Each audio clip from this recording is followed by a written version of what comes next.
The poorest place on Orion 9 wasn't the cargo deck or the maintenance tunnels. It was the spot where people stopped seeing you. The storm had arrived 3 hours earlier. Beyond the station's massive observation windows, blue-white clouds of ionized particles rolled across space like an endless ocean set on fire.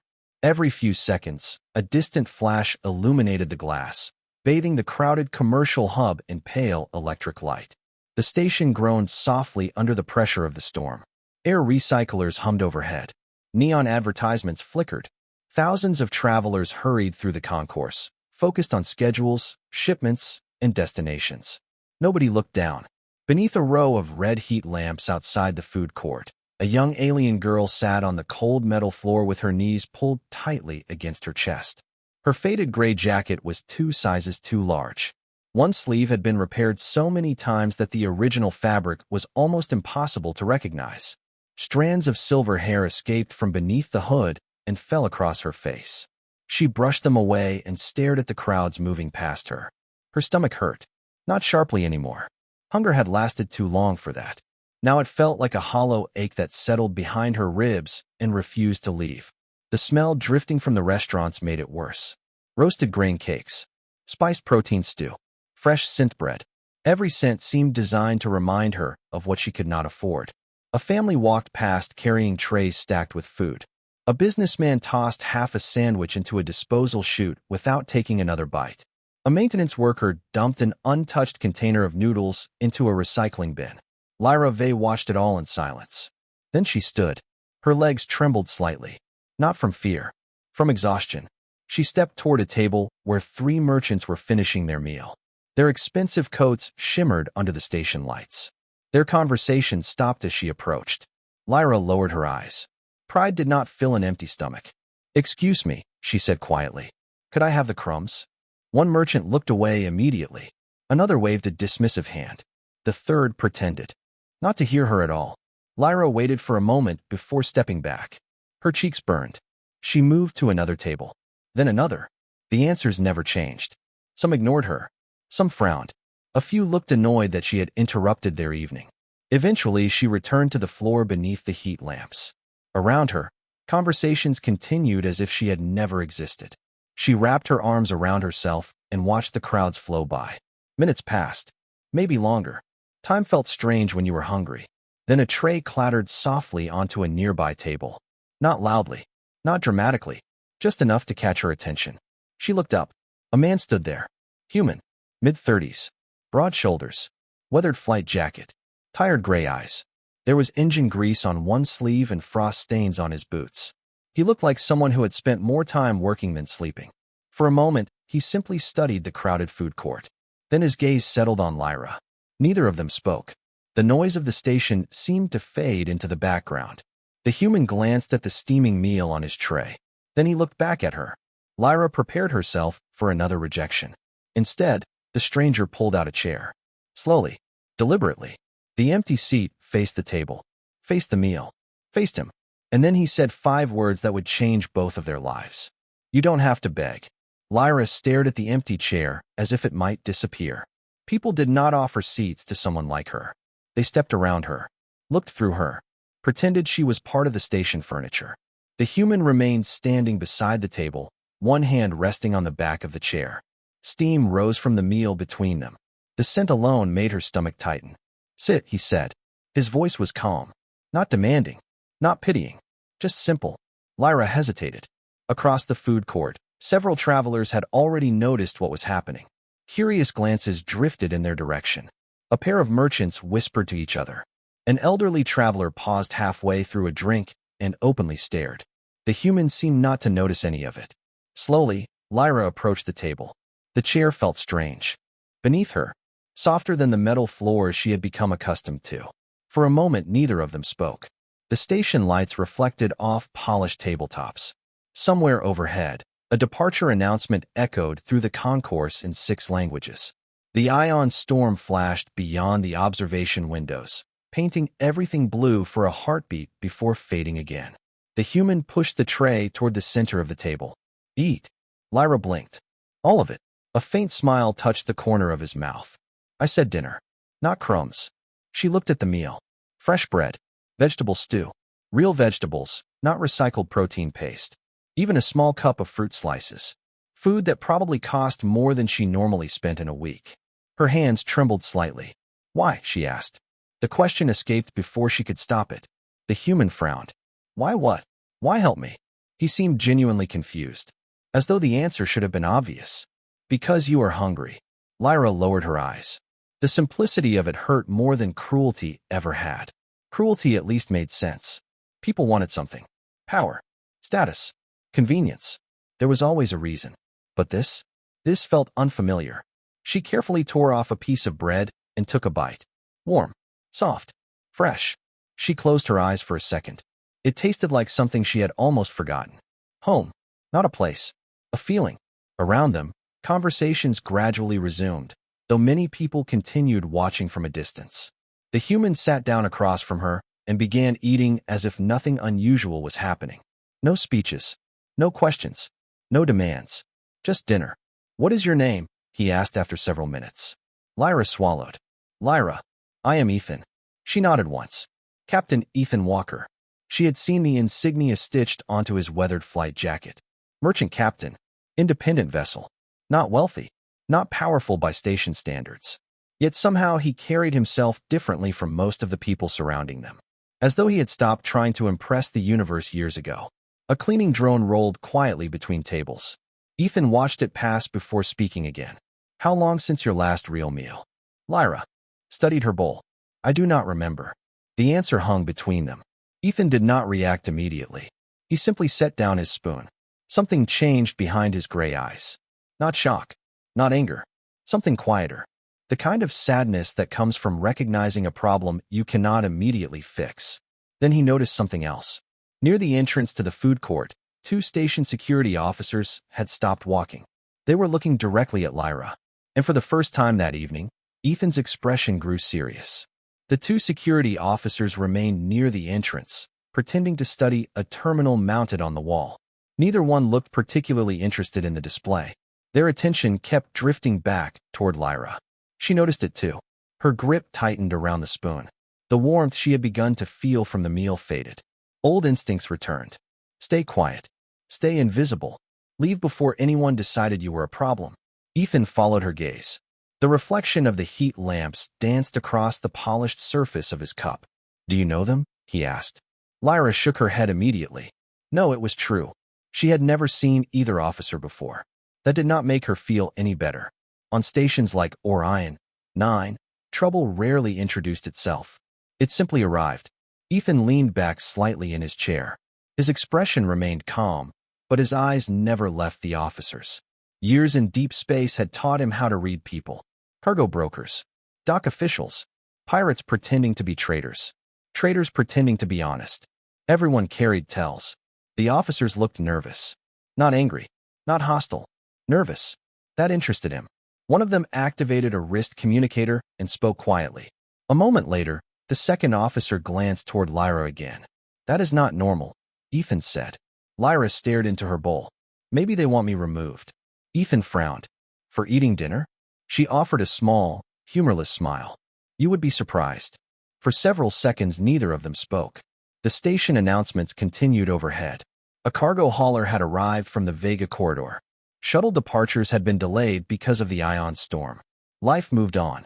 Around them. Yet Ethan could feel tension building beneath the ordinary sounds. Like pressure forming inside a sealed compartment. Then something unexpected happened. The older officer began walking toward them. Not quickly, not aggressively, just steadily. Every step seemed to make Lyra shrink further into her chair. Ethan remained seated. The officer stopped beside the table. Up close, he looked tired. Silver lines marked the edges of his dark blue uniform. Years of service. Too many long shifts. Too many bureaucratic headaches. His eyes moved from Ethan to Lyra, then back again. Captain Walker?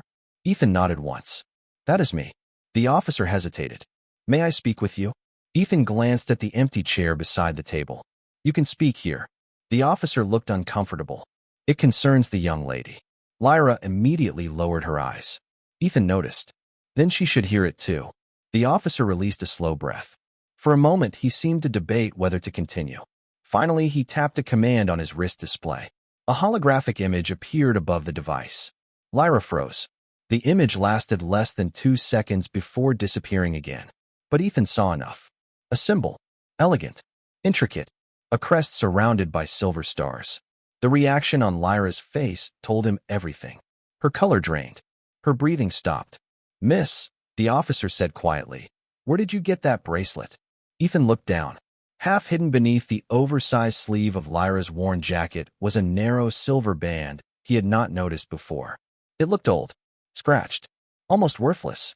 Yet the officer was staring at it as though it belonged in a museum. Lyra instinctively pulled her sleeve lower. The movement was small, but it confirmed something. The officer exchanged a glance with his partner across the room. Neither one spoke. They did not need to. Ethan could see realization passing silently between them. Whatever Lyra had been before she ended up hungry beneath those heat lamps, she was not who she appeared to be. And for the first time since sitting down at the table, Lyra looked genuinely afraid. For several seconds, nobody moved.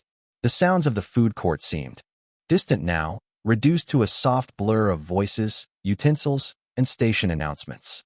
Lyra kept her sleeve pulled tightly over the silver bracelet. Her heart hammered against her ribs. She had spent years making herself invisible. Years learning how to survive by being overlooked. One careless moment had changed that. The officer studied her carefully. Not with hostility. Not even suspicion. Something closer to disbelief. "Miss," he said gently, "that emblem has not been seen in public for a very long time." Lyra lowered her gaze to the table. Ethan noticed the way her fingers trembled around the edge of the bowl. He had seen fear before. On cargo crews caught in radiation storms. On stranded travelers waiting for rescue. This looked different. Older. Deeper. The kind that settled into a person after carrying it for years. "I think she has answered enough questions for one meal," Ethan said. The officer looked toward him. "Captain, you do not understand." "Maybe not," Ethan replied calmly. "But she was eating dinner 5 minutes ago." The older officer remained silent for a moment. Then, surprisingly, he nodded. "Fair enough." His posture relaxed slightly. "I am not here to arrest anyone." Lyra looked up for the first time. The officer offered a tired smile. "If that is what you are worried about." Something in his voice seemed sincere. Even so, Lyra did not fully relax. The second officer approached from across the room. Younger. Less experienced. He glanced between the bracelet and the holographic record on his wrist display. "The registry confirms the design," he said quietly. "There is a 97% match." Ethan frowned. "A match to what?" The younger officer hesitated. The older one answered instead. "A noble house." Several nearby diners had begun paying attention again. Conversations softened. Curious eyes drifted toward their table. Orion, 9, thrived on rumors. Nothing spread faster than mystery. Ethan sighed quietly. The last thing Lyra needed was an audience. He picked up a piece of bread and placed it on her plate. The gesture was so ordinary that it broke the tension for a moment. Lyra blinked. "You should finish eating," he said. She stared at him. "You are not curious?" Ethan shrugged. "Of course I am." "Then why are you not asking questions?" He took a sip from his cup. "Because hungry people need food before they need interviews." The younger officer actually laughed. A short, surprised sound. Even the older officer smiled. Lyra looked down at her plate again. Nobody had spoken to her that way before. Most people wanted explanations. Backgrounds. Documents. Proof that helping her would somehow benefit them. Ethan seemed interested in only one thing. Whether she had enough to eat. Outside the observation windows, another wave of ionized light swept across the darkness. The entire food court glowed blue for a second. Reflections danced across the glass. The storm was growing stronger. Departure delays appeared on dozens of public screens. Travelers groaned. Merchants complained. Flights vanished from schedules. Ethan glanced at one of the displays. "Looks like nobody is leaving tonight." "Not likely," the older officer agreed. "The storm has shut down most traffic lanes within 50,000 miles. Ethan nodded slowly. Then he looked back at Lyra. For the first time, he noticed how exhausted she truly appeared. The dark circles beneath her eyes. The way she struggled to stay alert even after eating. The oversized jacket that barely protected her from the station's artificial chill. A thought occurred to him. Simple. Practical. Potentially complicated. "Lyra," he said carefully. She looked up. "Do you have somewhere safe to sleep tonight?" The silence that followed gave him the answer before she spoke. "No," she whispered. And across the table, something in Ethan's expression changed. Lyra did not answer immediately. She simply stared at the table while people moved around them. Somewhere in the distance, luggage carts rolled across metal decking. A child laughed. Another departure alert announced further delays caused by the storm. The ordinary sounds of station life continued, yet they felt strangely far away. Ethan waited. He had learned long ago that silence was sometimes kinder than questions. Finally, Lyra shook her head. "No," she said softly. "I do not." The words seemed to cost her something. Ethan nodded once. No surprise. No judgment. Just acceptance of a fact. The older officer folded his arms. "Most station shelters are already full because of the storm." "I figured," Ethan replied. He glanced toward the massive observation windows. Another pulse of blue light rolled through the darkness outside. The storm was becoming the kind that trapped travelers overnight. Maybe longer. "There are a few emergency bunk areas," the younger officer offered. "But they are crowded." Lyra lowered her eyes again. She knew what crowded shelters meant. Noise. Suspicion. Theft. Endless questions. Endless stares. Ethan looked at her worn jacket draped over narrow shoulders. Even sitting beneath the heat lamps, she looked cold. Not physically. Deeply. Like someone who had spent too long carrying the universe alone. He leaned back in his chair. "My ship has spare cabins." Both officers looked at him. So did Lyra. Ethan shrugged. "What?" The older officer gave a short laugh. "Captain, do you always make decisions this quickly?" "Only the important ones." "You met her less than an hour ago." Ethan glanced at Lyra. "And?" The officer opened his mouth, then closed it again. Apparently, he did not have a good answer. Lyra looked stunned. "You would let me stay on your ship?" Ethan frowned slightly. "It is a cabin, not a palace." "You do not know me." "That is true. You do not know where I came from." "Also true. You do not know why security is interested in me." Ethan nodded. "Still true." Lyra blinked. "Then why?" Ethan rested his elbows on the table. "Because every person deserves one night where they do not have to worry about where they are sleeping." The younger officer looked away, suddenly fascinated by a nearby display screen. The older one rubbed his jaw thoughtfully. Neither seemed eager to argue with that. For a moment, Lyra could not find words. During the past few years, she had learned that kindness usually came with contracts attached. Favors created debts. Generosity created obligations. Every helping hand eventually demanded payment. Yet the human sitting across from her did not seem interested in anything except solving the problem directly in front of him. "You are hungry. Eat. You have nowhere to sleep. Stay here." The simplicity felt almost unreal. Ethan checked the time on a wrist display. "The docking bay closes access in 2 hours." He stood and picked up his tray. "If we are leaving, we should probably go before half the station gets the same idea." The older officer stepped aside. "For what it is worth, Captain, I think that is a good decision." Ethan smiled faintly. "That makes one of us." A few nearby travelers laughed quietly. Even Lyra felt the corner of her mouth lift for the first time that evening. It disappeared quickly, but Ethan noticed. As they began walking toward the main corridor, the food court lights reflected softly across the polished floor. Behind them, conversations resumed. Ahead of them stretched the endless pathways of Orion 9. Lyra followed beside Ethan, still struggling to believe any of this was happening. Then she noticed something. The older officer was watching them leave. Not with concern, not with suspicion, with relief. And somehow that frightened her more than anything he had said. The walk through Orion 9 felt different after that. The endless station corridors no longer seemed merely crowded. They felt watchful. Travelers pushed carts loaded with cargo containers. Service drones glided silently along ceiling tracks. Bright advertisements flickered across curved walls, promising luxury suites, rare imports, and destinations beyond known trade routes. Yet Lyra noticed none of it. Her attention kept drifting back to the officer's expression. Relief. Why would a security officer feel relieved to see her leave with a stranger? The question lingered in her mind as she followed Ethan through the station. The human walked at an easy pace. Not too fast, not too slow, as though he understood she was exhausted. Every few minutes, he glanced back to make sure she was still there. The gesture was small, ordinary. Somehow it mattered. They eventually reached the commercial docking district. The atmosphere changed immediately. The polished luxury of the central concourse gave way to exposed steel beams, cargo cranes, and maintenance scaffolding stretching hundreds of feet. Overhead, the air smelled faintly of machine oil and recycled oxygen. Ethan seemed more comfortable here.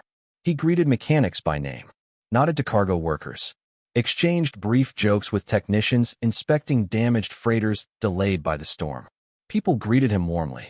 That surprised Lyra. Captains she had encountered in the past usually traveled surrounded by status and authority. Ethan carried neither. Respect followed him anyway. They stopped before an aging transport vessel docked inside Bay 47. Its gray hull showed years of service. Maintenance patches covered sections of the outer plating. Fresh weld marks reflected the overhead lights. Across the side of the ship, faded lettering read Starling. Lyra stared up at it. "This is yours." Ethan looked toward the vessel. His expression softened. "For better or worse." "It is old. Thank you for noticing." For the first time all evening, she laughed. The sound surprised both of them. Ethan smiled. "There she is." Lyra blinked. "Who?" "The person hiding under all that worry." The comment caught her off guard. Nobody had spoken to her that way in years. They boarded through a side airlock. Warm air greeted them immediately. The interior was clean, though clearly lived in. Utility panels lined the walls. Storage compartments filled every available space. A coffee mug sat forgotten beside a navigation terminal. The ship felt less like a machine and more like a home. Ethan led her down a narrow corridor. "Crew cabins are back here." "You have a crew?" Usually. Half of them are stuck planetside because of the storm." Lyra nodded. That explained the quiet. Ethan stopped outside a small cabin and pressed a control panel. The door slid open. Inside stood a simple bunk, a desk, a storage locker, and a small viewport showing the storm flashing beyond the station. Nothing luxurious. Nothing impressive. Yet it was private. Safe. Hers, at least for one night. Ethan placed a folded access card on the desk. The room locks from the inside. Lyra looked around slowly. She had slept in maintenance tunnels, storage closets, abandoned cargo bays, places where rest never felt secure. This tiny cabin felt larger than any palace. Ethan moved toward the doorway. "Get some sleep." She looked at him. "That is all." He frowned. "Should there be more?" "Most people would want something." Ethan considered that. Then he shook his head. "Lyra, tonight I want you to have a bed." He stepped into the corridor. The door began sliding closed. Then he paused. "Breakfast starts at 7. Do not make me come looking for you." The door shut softly behind him. Alone in the quiet cabin, Lyra sat on the edge of the bunk and stared at the access card resting on the desk. For the first time in years, she realized she was holding something more valuable than food, money, or shelter. She was holding trust, and she had no idea what to do with it. Lyra did not sleep immediately. Long after the cabin lights dimmed, she sat beside the small viewport and watched the ion storm paint silent rivers of blue light across the darkness. The bunk behind her remained untouched. The room was warm, safe, quiet. 3 things she had once taken for granted. 3 things that now felt unfamiliar. Eventually exhaustion won. When she opened her eyes again, pale morning light from the viewport mixed with the soft glow of the cabin controls. For a moment she forgot where she was. Then she saw the access card resting on the desk and remembered. The Starling. Ethan. Dinner. A bed. Trust. The realization settled over her like a blanket. Nobody had taken anything from her. Nobody had demanded explanations. Nobody had asked for payment. A soft chime sounded from the corridor. Breakfast. She checked the time and immediately sat upright. 7:15. Panic flashed through her chest. Ethan had specifically mentioned 7 o'clock. She hurried into the corridor, smoothing her oversized jacket as she walked. The ship was already awake. Ventilation fans hummed softly through the bulkheads. Somewhere deeper in the vessel, machinery cycled through morning diagnostics. The scent of coffee drifted through the air. Real coffee. Following the smell, she entered the galley.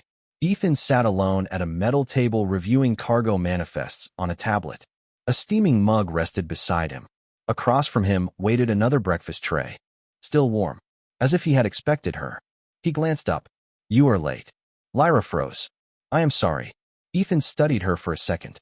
Then he slid the tray toward her. "Good. That means you know how clocks work." Confusion crossed her face.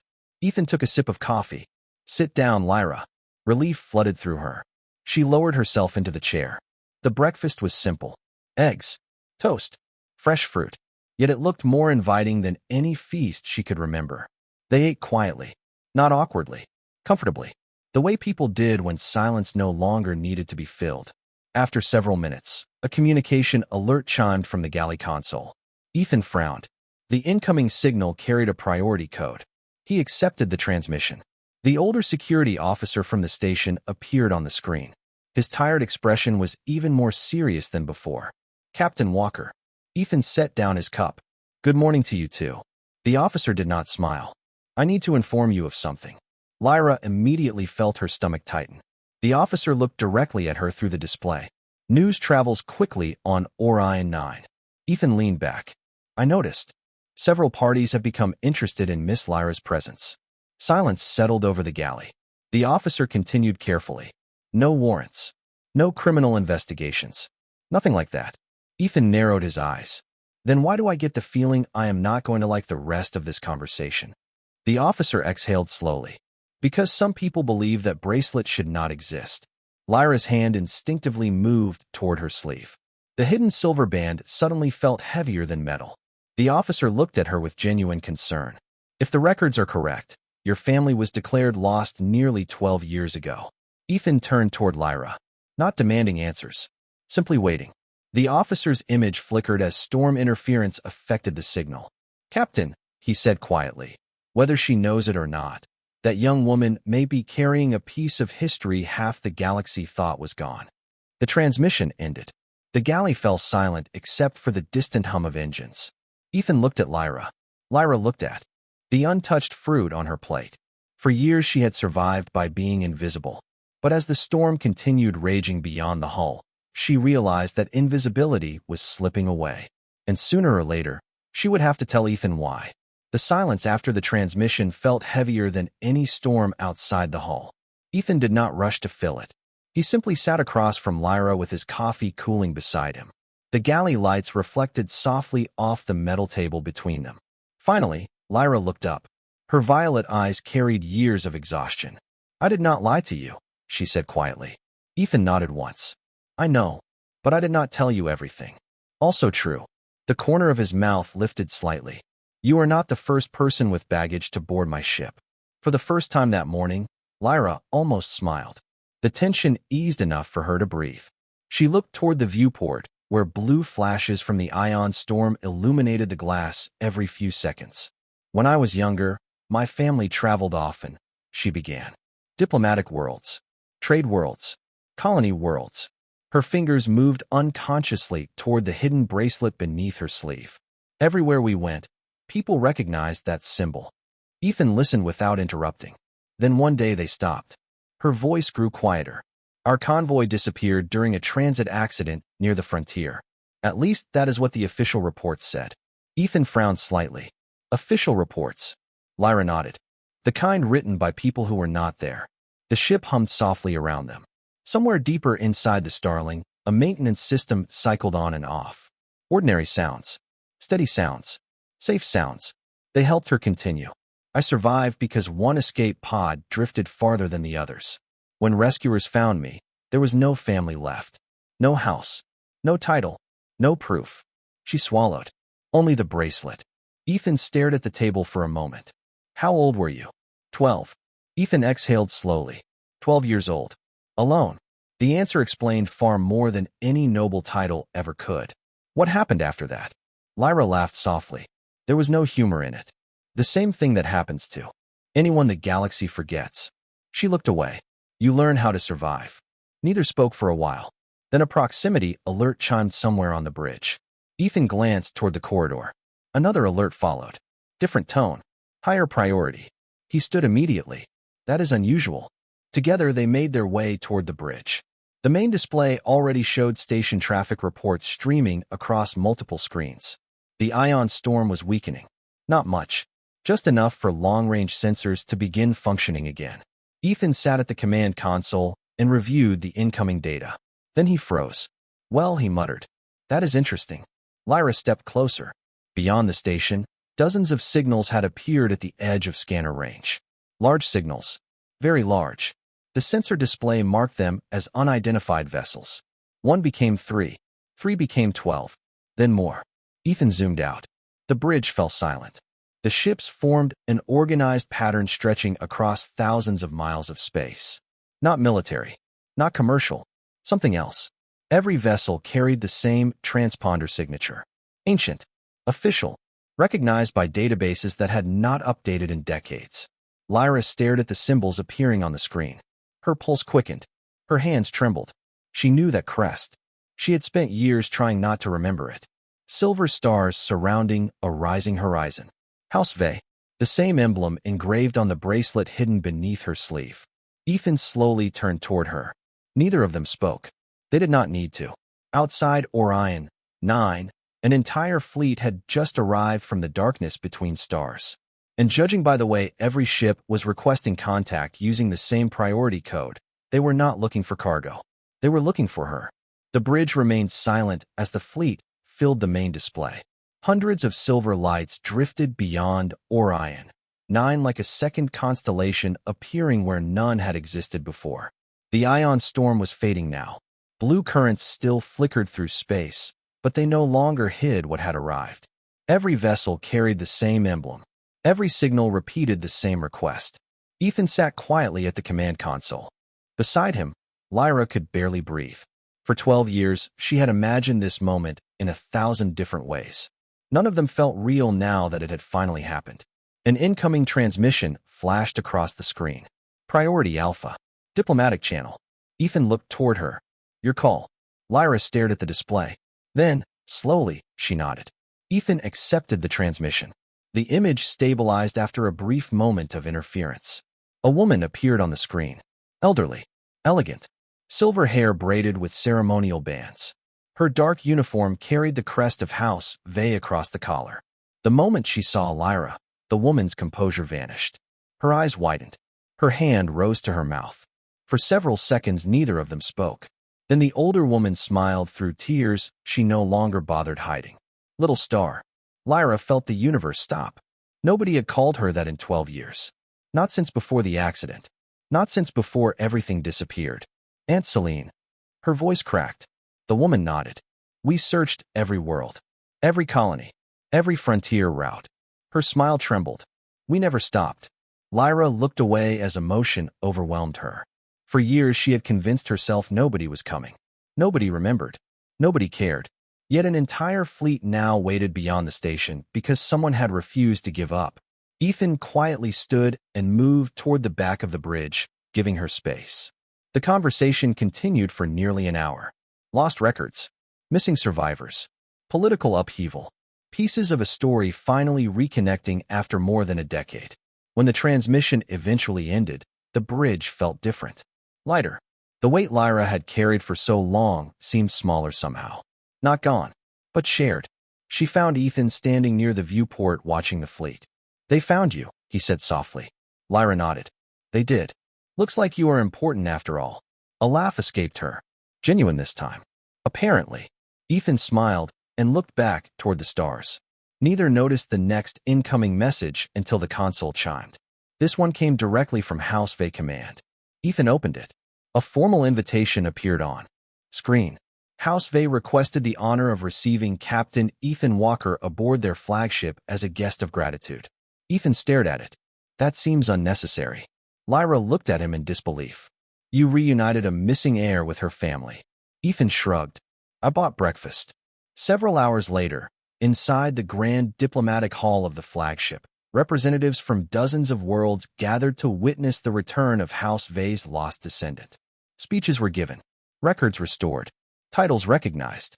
Yet when Lyra finally stepped before the assembly, she did not speak about noble bloodlines. She did not speak about politics. Instead, she held up a simple metal spoon borrowed from the Starling's galley. The room fell silent. The galaxy searched for me with fleets, she said, but I was found by kindness. Her gaze moved toward Ethan, standing quietly near the back of the chamber. When everyone else saw a beggar, one human saw a person. Silence followed, deep and meaningful. Beyond the flagship windows, stars stretched endlessly into the darkness.